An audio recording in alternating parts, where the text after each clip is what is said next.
தீபா கிட்ட அவங்க அக்கா நீ கிளம்புமா, இதனால தான் வந்துட்டு ஆளாளுக்கு வரணும்னு சொல்லிட்டு இருக்காங்க. நம்ம என்ன பிரச்சனைன்னு பார்க்கலாம். நீ வேற ரொம்ப கஷ்டப்பட்டுருக்க. வாந்தி எடுத்து சாப்பிட்டு எதுவுமே நிற்கலைன்னா எப்படி? நம்ம போய் டாக்டரை செக் பண்ணிட்டு வந்துடலாம். எல்லாம் ஓவராக பேசிகிட்டு இருக்காங்கம்மா.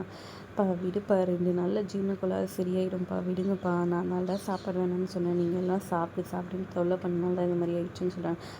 அதெல்லாம் ஒன்றும் இல்லை, நீ வாமா டாக்டர்கிட்ட போகலான்ட்டு அவர் கம்பல் பண்ணி ஆட்டோவில் ஏற்றி கூட்டிகிட்டு போயிட்டாரு.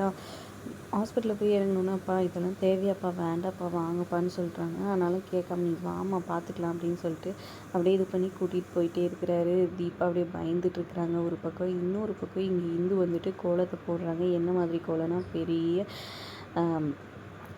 ஒரு லேடி வந்துட்டு புளியை வந்துட்டு அந்த முறத்தால் அடித்து துரத்துற கதை வந்துட்டு இருக்கு இல்லைங்களா, அதை வந்துட்டு அப்படியே ஒரு புளியும் அப்புறமா முறம் வச்சுட்டு ஒரு லேடி இருக்கிற மாதிரி இன்னும் சேர்த்து வரைஞ்சிருக்காங்க வாசல் ஃபுல்லாக. நல்லா தான் வரைஞ்சிருக்காள அப்படின்ட்டு ஜெயந்தியோட அம்மாவே அவங்க தங்கச்சிக்கிட்ட பார்த்து சொல்லிட்டு இருக்கிறாங்க.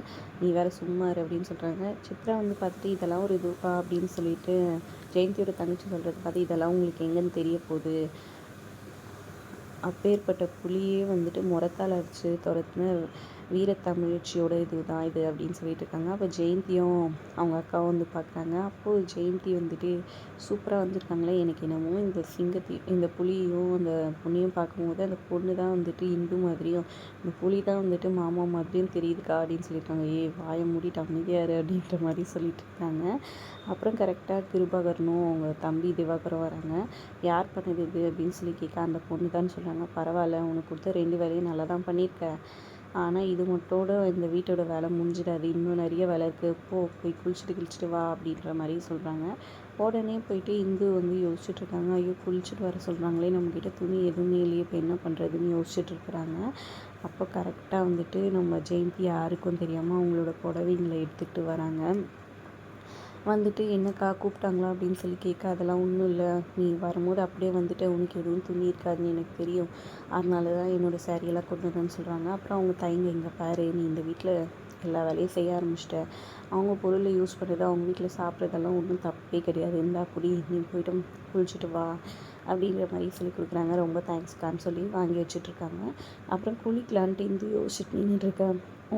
ட்ரெஸ் எல்லாம் வந்துட்டு சின்ன அண்ணி கொடுத்தாங்களா அப்படின்னு கருணா கரெக்டாக புரிஞ்சுக்கிறாரு. சரி போய் குளிச்சுட்டு வா அப்படின்னு சொல்கிறாங்க.